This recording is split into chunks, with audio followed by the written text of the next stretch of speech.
सो हे मानव fans, कैसे हैं आप सभी। आज के इस वीडियो में हम सोलो लेवलिंग रैग्नारॉक की सीरीज को स्टार्ट करेंगे। रिसेंटली मैंने पोल भी डाला था और आपने सबसे ज्यादा वोट किया सोलो लेवलिंग रैग्नारॉक को। तो चलिए बिना बकवास करे बढ़ते हैं मांगा की तरफ।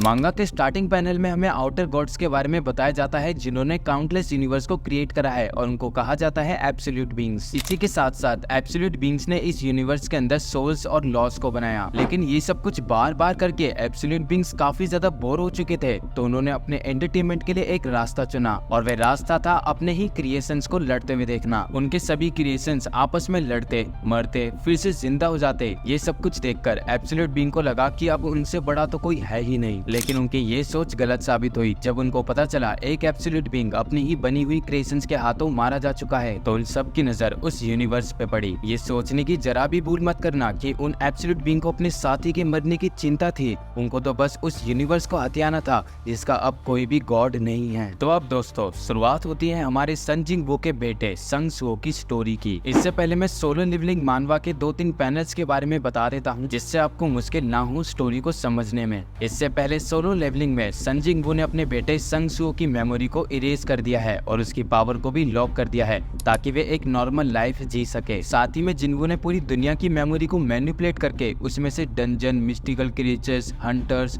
इन सभी मेमोरीज को निकाल दिया है। कहने का मतलब यही है कि पूरा वर्ल्ड इस समय एक खुशहाल जिंदगी जी रहा है जैसा हंटर एसोसिएशन के लीडर चाहते थे। और ये सब करने के बाद जिंगवो चाय हिन के साथ कहीं गायब हो जाता है और कहाँ गायब हो जाता है वो आपको इसी मानवा के अंदर पता लगेगा। तो मेरा नाम है देवराज, आप देख रहे हैं डीवीआरजे प्राइम चैनल। आज की इस वीडियो में हम सोलो लेवलिंग रैग्नारॉक संग सुओ की लेवल अप की स्टोरी कवर करेंगे। अब यहाँ से स्टोरी फोकस होती है संग सुओ पे, जो कि अपनी स्कूल लाइफ जी रहा होता है और वे अपनी क्लास का एक स्मार्ट स्टूडेंट भी है और वे अपने दोस्तों के साथ एक अच्छी जिंदगी जी रहा है। तभी सुओ की वहाँ मुलाकात होती है यूनचुल नाम के एक लड़के से जो कि उसको यहाँ पर बुली करने के लिए आया है। फिर यहाँ से हमें पता चलता है कि सुओ अपने पेरेंट्स के बिना भी एक नॉर्मल लाइफ जीने की कोशिश कर रहा है और पूरे स्कूल को पता है कि सुओ के पेरेंट्स काइंड ऑफ कहीं गायब हो चुके हैं और वह अकेला रहता है। तभी वो यूनचुल सुओ के ऊपर पंच मारने के लिए पड़ता है, लेकिन हमारा सुओ तो उससे भी ऊपर निकला। वह अपने घुटने को उसके मुंह पे मार देता है, लेकिन तभी वहाँ पर एक ऐसी चीज होती है जिसकी उम्मीद किसी ने नहीं की थी। यूनचुल के पास अचानक से पावर आ जाती है और वह पावर होती है माना पावर की और वह संग सुओ के ऊपर पंच मारने की कोशिश करके पूरी अलमारी को ही तोड़ देता है। सुओ की कुछ भी समझ में नहीं आता कि आखिर यूनचुल के पास इतनी पावर आई कैसे। अब यहाँ से स्टोरी 2 साल बाद पास ऑन होती है जहाँ हमारा संग सुओ स्कूल से ग्रेजुएट होकर कॉलेज आ चुका है और वे कॉलेज जाते हुए देखता है कि उसके कॉलेज के ठीक बगल में एक डी रैंक की डंजन ओपन हुई है, यानी कि वर्ल्ड फिर से पहले की तरह बन चुका है। इस वर्ल्ड के अंदर फिर से आ चुके हैं डंजन, मिस्टिकल क्रिएचर्स, हंटर्स और अवेकन पीपल्स। और आपको तो ये पता ही होगा, अगर नहीं पता तो मैं आपको बता देता हूँ। जब भी डंजन गेट ओपन होता है तो कुछ समय बाद उसमें से मिस्टिकल क्रिएचर्स निकलना शुरू हो जाते हैं और हंटर्स का काम होता है डंजन गेट के अंदर घुसकर सभी मिस्टिकल क्रिएचर्स को मारना ताकि वे इस दुनिया के अंदर अपना कदम ना रख सके। अब प्रेजेंट में कुछ लोग अचानक से अवेकन होकर सुपर ह्यूमन वाली एबिलिटी पा चुके हैं और अपनी इस एबिलिटी के साथ वे उन सभी मिस्टिकल क्रिएचर्स को मारते हैं और वे बन जाते हैं हंटर्स। इसके अलावा जिनचुल नाम के एक बंदे ने पूरी हंटर एसोसिएशन को बनाया है। अब ये वर्ल्ड 2 हिस्से में बढ़ चुका है, जहाँ पहला सुपर ह्यूमंस रहते हैं और दूसरा जहाँ नॉर्मल पीपल्स रहते हैं। जिन लोगों के पास अवेकन एबिलिटी आई वो लोग हंटर्स बने और हंटर्स बनने के बाद उनको पैसा कमाने का मौका मिला और यूनचुल अपनी अवेकन पावर्स की वजह से सुओ को कई बार पीट भी चुका है। लेकिन जो चीज सुओ को परेशान करती है वो है कि वे अवेकेंट नहीं है। उसका मानना है कि वे दूसरों पर एक बोझ की तरह है और जो वे नॉर्मल लाइफ जी रहा था वो मानो उससे छीन लिया गया है। सुओ को अपनी मदर चाइहिन की एक बात याद है। जो बात वे सुओ से कहती थी वो है कि वह अपने फादर पे गया है। तभी आर्ट यूनिवर्सिटी का एक स्टूडेंट सुओ की ड्राइंग देखने के लिए आता है और वे देखता है सुओ ने एक ह्यूमनॉइड एंट को ये सब कुछ सोचकर पेंट करा है। गाइस आप समझ चुके हैं ना कि ह्यूमनॉइड एंट कौन है? अगर समझ गए तो कमेंट करके बताना। दूसरे सीन में हम हंटर्स को देखते हैं जो कि डी रैंक के डंजन से बाहर आ जाते हैं। जब वहाँ का वर्कर उन हंटर से पूछता है कि अंदर उनका किस टाइप के मॉन्स्टर्स से सामना हुआ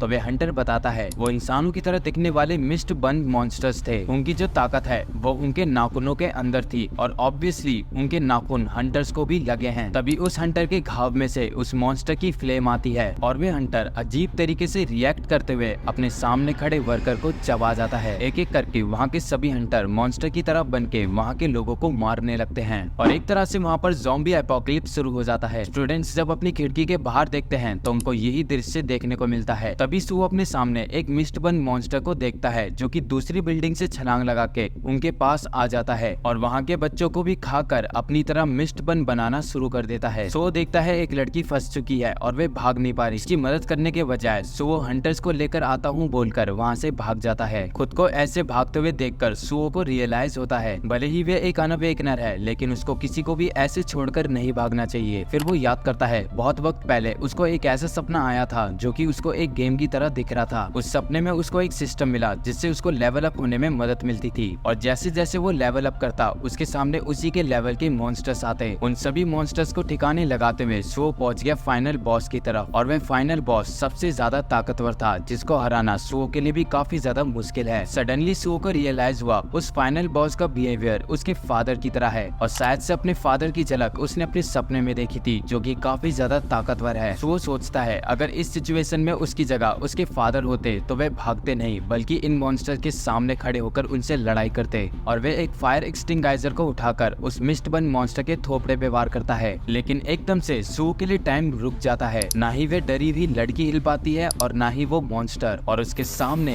एक होलोग्राम विंडो ओपन होती है और वे होता है सिस्टम पार देंगे। सिस्टम सू को बताता है कि उसने courage of the week secret quest को कंप्लीट कर लिया है और अब वो बन चुका है एक प्लेयर। क्या वो प्लेयर बनना चाहता है? ये देखकर सुओ को याद आता है कि उसने अपने सपने में ऐसे ही किसी सिस्टम को देखा था जो कि उसको लेवल अप करने में मदद करता है। सुओ के पास सिस्टम को एक्सेप्ट करने के अलावा और कोई ऑप्शन नहीं है तो वो एक्सेप्ट कर लेता है। सिस्टम सुओ को 2 टाइप्स के अवार्ड देता है। पहला है स्पेल कास्टर जो कि उसको लाइफ टाइम तक हेल्दी और स्ट्रॉन्ग रखेगा। दूसरे में आता है लॉन्गेविटी जो कि सुओ के डाइजेस्ट पॉइजन या फिर किसी भी तरह के घाव को ठीक कर देगा और सुओ के सोने पर इसका इफेक्ट इंक्रीज हो जाएगा। उसके बाद सुओ की स्टेटस विंडो खुलती है जिसमें उसका लेवल 1 है और स्ट्रेंथ, एजिलिटी, सेंस ये सब कुछ भी 10 है। उसके बाद टाइम पहले की तरह नॉर्मल हो जाता है और सिस्टम सो को एक क्विस्ट भी देता है जो कि है 2 मिस्ट बन मॉन्स्टर्स को डिफीट करना। सबसे पहले सो उस लड़की को यहाँ से जाने के लिए कहता है और अब सो के सामने 3 मॉन्स्टर्स है जो कि उनमें से 2 अनअवेकन है और तीसरा डी रैंक का अवेकन है। वो दोनों मिस्ट बन सो पर अटैक करने के लिए आगे बढ़ते हैं और सो फर्स्ट वाले मिस्ट बन के मुंह पर फायर एक्सटिंगाइजर फेंक के मारता है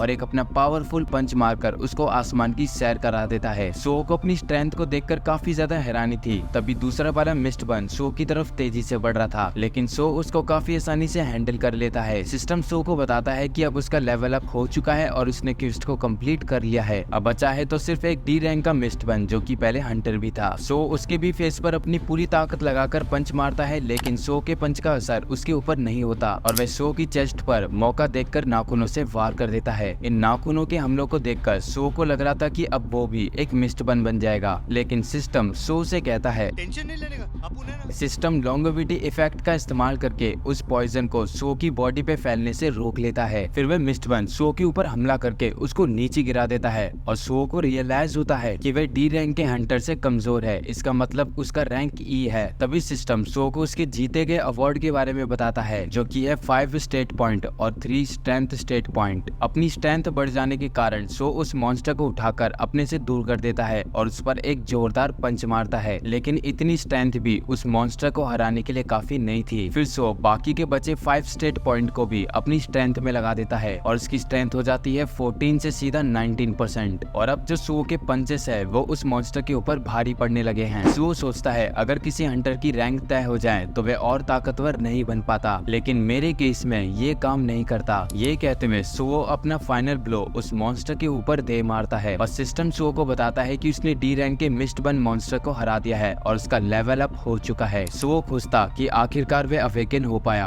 और अपनी अवेकन पावर्स की मदद से वे इस दुनिया को बचाएगा। तभी एक मिस्ट बन मॉन्स्टर भागते हुए एक छलांग लगाता है और जब सो बाहर की सिचुएशन को देखने के लिए बिल्डिंग से झांकता है तो वे वह मिस्ट बन मॉन्स्टर सुओ पर ही हमला करने वाला था। अब यहाँ से सीन शिफ्ट होता है और हम मिलिट्री को देखते हैं जो कि उस एरिया के मॉन्स्टर्स को बाहर निकलने से रोक रही है। उन्होंने एक बी रैंक के हंटर को असाइन किया है जो कि अब तक यहाँ पर नहीं पहुंचा। इसके अलावा हंटर एसोसिएशन भी नहीं समझ पा रही जो हंटर डी रैंक की डंजन में थे आखिर वो इन्फेक्ट कैसे हुए। और तो और उन हंटर्स में से एक सी रैंक का हंटर था। वहीं यूनिवर्सिटी के अंदर सो उस सी रैंक के मिस्ट बन के हमले से बच गया था। उस मिस्ट बन की रैंक सो की रैंक से ज्यादा है और तो और उसके हाथ में एक वेपन भी है जिससे वह सो पर हमला करता है। सो उसके हमले से बचकर फायर एक्सटिंगाइजर को उसके मुंह पे फेंकता है। जब वह मिस्ट बन उसको भी काट देता है तो सो को मौका मिल जाता है वहाँ से भागने का। वह मिस्ट बन रूम से बाहर निकल के अपने सामने स्टूडेंट्स की तरफ देखता है और उनकी तरफ बढ़कर उनको मार देता है। अब ये सब देखकर सो को गुस्सा आ चुका था। अगर उसने इस मॉन्स्टर को नहीं रोका तो ये आसपास के सभी लोगों को मार डालेगा। लेकिन सो की किक मारने से उस मिस्ट बन को घंटा फर्क नहीं पड़ता और वह अपनी स्वॉर्ड से सो के ऊपर स्लैश करता है लेकिन सो उससे बच गया। सो भी समझ जाता है अगर उसको एक भी वार लगा तो उसका खेल खत्म समझो। फिर सो उसके पेट पर कई सारे पंचेस मारने के बाद उसके फेस पे अपना घुटना मारता है पर उस मिस्ट बन को कुछ भी असर नहीं होता और वे सो पर अपनी स्वॉर्ड से स्लैश कर ही देता है। सो दर्द की हालत पे वहाँ पर पड़ा हुआ था और उसकी एचपी 140 से सीधा 1% पे आ चुकी है। लेकिन हमारा सो फिर से लड़ने के लिए तैयार होता है पर उसमें इतनी ताकत नहीं बची जो वो उसी रैंक के मिस्ट बन को हरा सके और वह उसी वक्त बेहोश हो जाता है। इससे पहले वो मिस्ट बन मॉन्स्टर सो को मारता तभी एक चीज डायमेंशनल पोर्टल से बाहर आती है और उसने उस मॉन्स्टर की तलवार के साथ हाथों को भी काट दिया था और हम देखते हैं वो होता है बीरू। बीरू एक झटके में उस मिस्ट बन मॉन्स्टर का काम तमाम कर देता है और पल भर के अंदर ही उस एरिया के सभी मिस्ट बन मॉन्स्टर का सफाया भी। फिर वह सो के पास आने के बाद उसको यंग मोनार्च कहते हुए पुकारता है। अब यहाँ से सो अपने बचपन की मेमोरी को देखता है जहाँ उसने अपने फादर जिन्वो की कुछ शैडो सोल्जर्स की ड्राइंग बनाई थी। साथ ही में उसने बीरू की भी ड्राइंग बनाई है। यंग मोनार्च के हाथों अपनी ड्राइंग बनी देखकर बीरू काफी खुश होता है। अब प्रेजेंट में सो की आंखें खुलती है और वह देखता है वे हॉस्पिटल में हैं। उसके बाद सो अपने सामने टीवी पे न्यूज देखता है जिसमें बताया जा रहा है हंटर डंजन से बाहर निकलने के बाद इन्फेक्टेड होकर मॉन्स्टर्स बन गए। आर्ट यूनिवर्सिटी के घटना के बाद हंटर एसोसिएशन के पास भी इसका कोई जवाब नहीं पर जब असाइन करे गए हंटर्स उस जगह पर पहुंचे वहाँ पे सभी मिस्ट बन मॉन्स्टर्स को किसी अननोन तरीके से पहले ही मार दिया गया है। उठने के बाद सो को लगता है जो भी उसने अब तक देखा वो सब कुछ उसका एक सपना था पर जब वहाँ पर सिस्टम आकर सो की स्टेटस विंडो दिखाता है तो सो को यकीन हो जाता है कि वो सपना नहीं था। लेकिन सवाल उठता है कि किसने उस सी रैंक के मिस्ट बन मॉन्स्टर को मारकर सो की जान बचाई। तभी वहाँ पर बीरू आकर सो से कहता है आपको फिर से देखकर अच्छा लगा यंग मोनार्च। बीरू को देखकर सो को अपनी पुरानी मेमोरीज याद आती है जिसमें उसने बीरू के साथ वक्त बिताया था। लेकिन सो बीरू से उसके इतने छोटे होने का रीजन पूछता है और बीरू बताता है कि डायमेंशनल पोर्टल से आते वक्त उसने काफी सारा माना कंज्यूम करा था तभी वे इतना छोटा हो गया है। वह वापस ठीक हो जाएगा जब वे मॉन्स्टर्स को मारकर उनसे उनका माना लेगा। फिर बीरू अपना यहाँ पर आने का मकसद बताता है जो कि है सो की सील हटाना। लेकिन ये बीरू के लिए काफी ज्यादा इम्प्रेसिव है कि सो ने वो सील को अपने आप ही हटा लिया है। फिर सो बीरू से पूछता है कि इस सील का कनेक्शन उसके सपने से है। बीरू जवाब देता है कि ये कोई सपना नहीं था, ये सच है कि सो ने शैडो सोल्जर्स के साथ फाइट करी थी और जिसने सो की पावर्स और उसकी मेमोरीज को सील करके रखा था उनका नाम है ग्रेट शैडो मोनार्च संजिंगबू। अपने फादर का नाम सुनने के बाद सो बीरू से पूछता है कि आखिर उसके फादर है कहाँ पे। बीरू बताता है कि इस समय जिन्वो आउटर स्पेस में है और वे ईटारिम नाम के बींग्स को इस यूनिवर्स पर कब्जा करने से रोक रहा है। वह इस समय इस वर्ल्ड को उन बींग्स से बचा रहा है जो कि आउटर स्पेस के गॉड है और ईटारिम्स की वजह से ही इस दुनिया पे फिर से डंजन, अवेकनर पीपल्स और माना और साथ ही में मिस्टिकल क्रिएचर्स अपीयर होना शुरू हो गए। फिर सो पूछता है क्या जिन्वो के साथ उसकी मॉम भी है और जब बीरू सो की ये बात सुनता है तो वह काफी डर जाता है क्योंकि चाहिन तो जिन्वो के साथ गई नहीं, वो तो इसी वर्ल्ड के अंदर मौजूद है। बीरू को लगता है ईटारिम्स ने चाहिन को पकड़ लिया है और उनको जल्दी ही लेवल अप करके चाहिन को ढूंढना होगा। फिर सो काफी सीरियस होते हुए कहता है मैं इतने सालों से अपने पेरेंट्स से दूर रहा और काफी अकेला भी और इसके पीछे की वजह वो ईटारिम्स है तो मैं उनको नहीं छोड़ूंगा। उसके बाद बीरू एक की को निकालते हुए सू से कहता है कि ग्रेट शैडो मोनार्च लड़ाई की वजह से यहाँ पर नहीं आ सकते तो यंग मोनार्च को लेवल अप करके अपनी मदर को ढूंढना होगा। इसके लिए उसे शैडो डंजन में एंटर करके वहाँ के सभी मॉन्स्टर्स को हराना है। तो उस की का इस्तेमाल करके वहाँ पर एक डंजन अपीयर करता है और उसके अंदर बीरू के साथ चला जाता है। अब यहाँ से हम बीरू और जिन्वो का फ्लैशबैक देखते हैं जहाँ पे जिन्वो बीरू को सुओ के पास जाने के लिए कहता है इसलिए ताकि वे सुओ की सील को तोड़कर उसकी पावर को अवेकन करे। इसलिए क्योंकि इस दुनिया में फिर से मॉन्स्टर्स अपीयर होना शुरू हो चुके हैं और ऐसा सच ताकतवर होना चाहिए जो कि इस दुनिया को मॉन्स्टर से बचा सके। अब प्रेजेंट में सुओ आ जाता है शैडो डंजन के अंदर। शैडो डंजन को देखने के बाद सुओ को ये जगह थोड़ी जानी पहचानी लगती है। साथ ही में सिस्टम उसको उसको एक ट्विस्ट भी देता है जिसमें उसे 7 घंटे तक शैडो डंजन के अंदर सरवाइव करना होगा। तभी पीछे से एक गॉब्लिन सो के ऊपर हमला करने वाला था, पर सो उसको लात मारकर वहीं पछाड़ देता है और वो गॉब्लिन था एक स्काउट गॉब्लिन और उसके ऊपर उसका व्हाइट कलर का नेम भी लिखा है। इसका मतलब वो इतना भी ताकतवर नहीं। इससे पहले वो स्काउट गॉब्लिन अपने इंस्ट्रूमेंट से बाकी के गॉब्लिन्स को भुला पाता, सो वो एकदम से उसके पास आकर उसके वेपन से ही उसको मार देता है। लेकिन उसका एक साथी भी वहाँ मौजूद था और वह अपने इंस्ट्रूमेंट को बजा देता है। फिर वहाँ पर आना शुरू हो जाते हैं सारे गॉब्लिन, सभी गॉब्लिन्स का लीडर गॉब्लिन केंटूरियन और बाकी के छोटे मोटे गॉब्लिन। और इस बैटल में बीरू सुओ की कुछ मदद नहीं कर सकता क्योंकि वह इस वक्त अपने असली मालिक जिनवू से काफी ज्यादा दूर है। अगर वह अपनी बची कुची स्ट्रेंथ को भी लड़ाई में इस्तेमाल कर लेगा तो वह एक तरह से काइंड ऑफ गायब हो जाएगा। और वैसे भी सो एक नया प्लेयर बना है तो उसको बैटल के अंदर एक्सपीरियंस हासिल करने की जरूरत है। फिर वे सभी गॉब्लिन सो के ऊपर टूट पड़ते हैं और सो अपनी स्किल रूलर अथॉरिटी का इस्तेमाल करके उस मरे हुए गॉब्लिन का वेपन लेकर उन सभी गॉब्लिन्स के सर उड़ा देता है। फिर सिस्टम बताता है रूलर अथॉरिटी एक ऐसी स्किल है जिसको इस्तेमाल करने में माना यूज नहीं होती और सो किसी भी ऑब्जेक्ट को इस स्किल का इस्तेमाल करके मूव कर सकता है। और रूलर अथॉरिटी की स्किल सो को अपने फादर जिनवू से मिली है और हम देख पाते हैं सो इस स्किल का इस्तेमाल करके कई गॉब्लिन्स को मार चुका है। लेकिन इसकी भी एक वेट लिमिट है, सो 10 kg से ज्यादा के ऑब्जेक्ट को मूव नहीं कर सकता। तभी एक गॉब्लिन सो के पीछे से उसके ऊपर अपने वेपन से हमला करता है। फिर ये बैटल गॉब्लिन्स की तरफ चले जाती है और वे सभी लोग सो को घेर लेते हैं। दूर से गॉब्लिन केंटूरियन यानी कि उन सभी गॉब्लिन्स का लीडर लड़ाई में उतर गया है, जिससे सभी गॉब्लिन्स डर भी रहे हैं। अब सो की HP 190 से सीधा 160 तक पहुंच चुकी है और ये तो आपको पहले ही पता होगा, जैसे जैसे एक प्लेयर लेवल अप करता है तो उसकी HP भी बढ़ती है, इतना तो पता ही है आपको।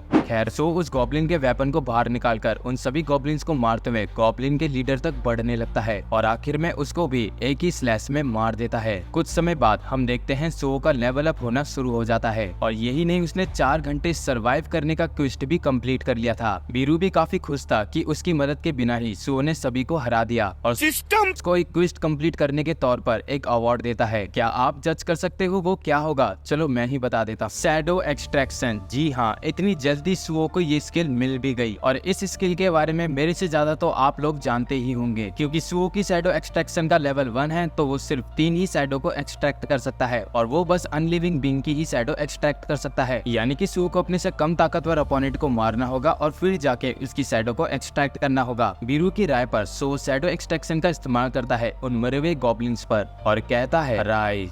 तो यहीं से सोलो लेवलिंग रैग्नारॉक की वीडियो एंड होती है। तो भाइयों, आप लोगों की डिमांड में मैं सोलो लेवलिंग पर वीडियो लाया हूं, तो बस मुझे एक चीज आपसे चाहिए और वो है हमारे सेकंड चैनल को सब्सक्राइब करना, क्योंकि पहले से ही अपने चैनल पर 2 स्ट्राइक आ चुके हैं और एक और स्ट्राइक आने के बाद चैनल हो जाएगा टर्मिनेट। तो मैं चाहता हूँ आप हमारे सेकंड चैनल को सब्सक्राइब करें ताकि हम बैकअप वीडियोस को उसके अंदर अपलोड कर सके। और अगर आपने सब्सक्राइब कर दिया है तो इसके लिए दिल से शुक्रिया। अगर आपने हमारे चैनल को सपोर्ट किया तो मैं आपके लिए जल्द से जल्द वीडियो लेकर आऊंगा। तो अब मैं मिलूंगा आपको नेक्स्ट वीडियो में। अभी के लिए सायोनारा।